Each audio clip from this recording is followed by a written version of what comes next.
Hello children, I am Prasanna. Welcome to my channel Mathematics by Prasanna Lakshmi.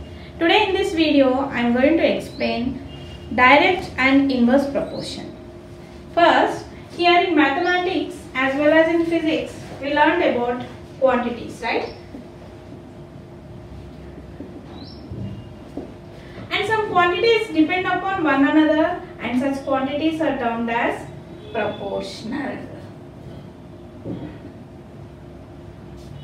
to one another, right? So in another words, two variables are said to be proportional to each other if one is changed, then the other is also changed by a fixed amount. This property of variables is known as proportionality. Okay? The symbol used to represent the proportionality is, there are two types of proportionality of variables, children. One is direct proportional and the second one is inverse proportion. So sometimes we term these proportionalities as two variables or quantities in direct proportion or inverse proportion. Now in this video, first we are going to learn about direct proportion. So what is direct proportion? A direct proportion is the relationship between two variables whose ratio is equal to a constant value. Ratio is constant, right? So in other words, direct proportion is a situation where an increase in one quantity causes a corresponding increase in another quantity, or decrease in one quantity results in the decrease in the other quantities. Sometimes the word proportion is used without the word direct, just to know that they have a similar meaning. So in our day-to-day life, we often encounter situations where a variation in one quantity results in the variation in another quantity. Let's take a look at some of the real-life examples of direct proportional concept. First example is, here the cost of the food items is directly proportional to the weight.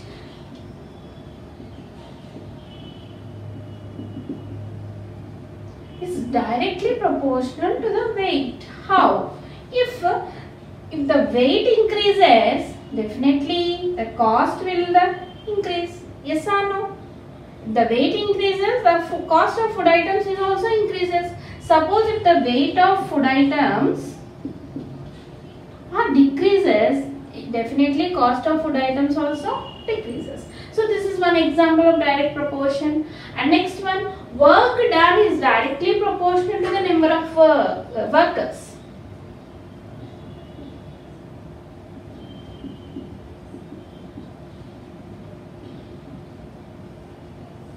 How? This means that more workers, more work, and less workers, less work. If the number of workers are more work has to be done. And suppose if the number of workers are less, then less work has to be done, right? Similarly, the fuel consumption of a car is proportional to the distance covered.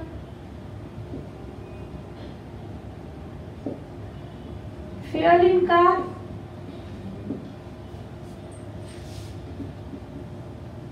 distance covered. How can you compare here? Here we can say that as the more distance is covered by car, the fuel in the car increases. And if the less distance, the consumption of fuel in the car is less. Means both increase, both decrease. If one increases, another quantity increases. If one decreases, another quantity decreases. Right? This is how we will take direct proportion. Here still we can take many examples in direct proportion, children. Suppose if the number of visitors in a restaurant increases, the earning of restaurant also increases. Yes?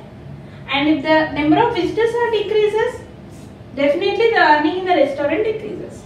And one more example, if more number of people are employed for the same job, the time taken to accomplish the job decreases, right? Now here we will write direct proportion formula.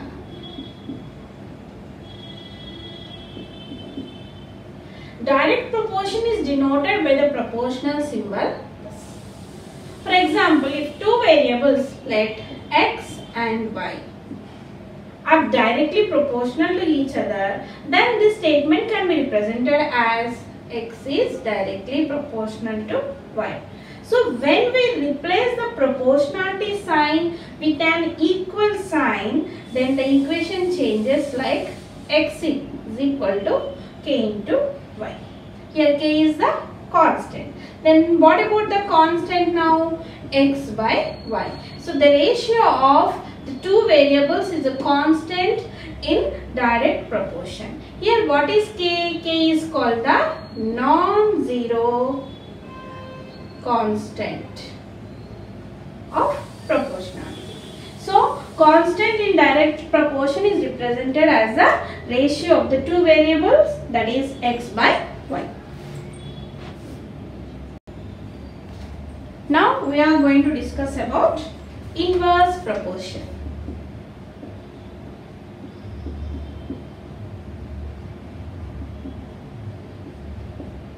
Here when the value of one quantity increases with respect to decrease in the other, then they are said to be inversely proportional. If one value increases, the other is decreases. If one value is decreases, the other is increases. It means that the two quantities behave opposite in nature.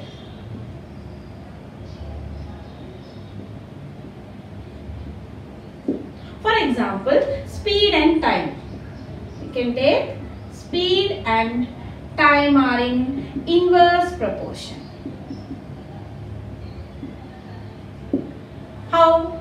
As you increase the speed, the time will be reduced, isn't it? As the speed increases, the time where we are reaching is decreases. Here, one increase, one decrease. So they are in inverse proportion.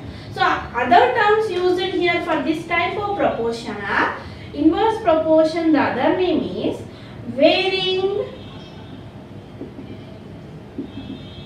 inversely, or we can also say inverse variation or reciprocal proportion. So these are the other names for inverse proportion. Now we will discuss some examples for inverse proportion, children.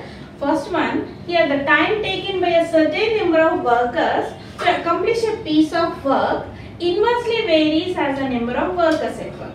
Means here work and workers and time taken. Okay, as the number of workers are more, definitely the time taken to construct some particular work is decreases, right? Suppose if the workers are less, definitely the time will increase. So one increase, one decrease, or one decrease, one increase, this comes under inverse proportion, right? Now second example, the speed of a moving vehicle such as train, ship are inversely varies as the time taken to cover a certain distance. The higher the speed,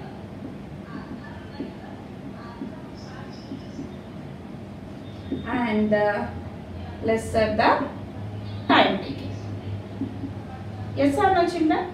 Here, next one more best example is the siren of an approaching fire engine or ambulance is becoming as louder as the vehicle nears you and as quieter as it gets farther away, right? So you notice that the less the distance between you and the vehicle, the louder the siren, and the more the distance, the quieter the siren becomes. This type of situation is referred as the inverse proportion or sometimes indirect proportion. Now inverse proportion formula.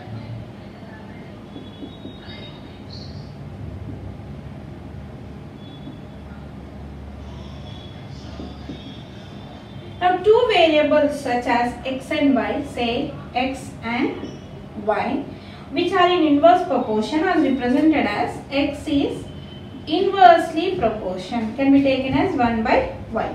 So to represent this, here when we replace this proportionality sign, then equal sign, then the equation changes how? X equal to k into 1 by y. Right? Here, what is k? K equal to x into y. Here, k is the universal positive constant. Is a constant. And for inverse proportion, the product of the two variables is a constant. For direct, it is a ratio of, that means x by y is a constant, but for inverse, it is x into y is equal to constant. If a product of these two variables is constant, then we can say that the two variables or two quantities are in inverse proportion.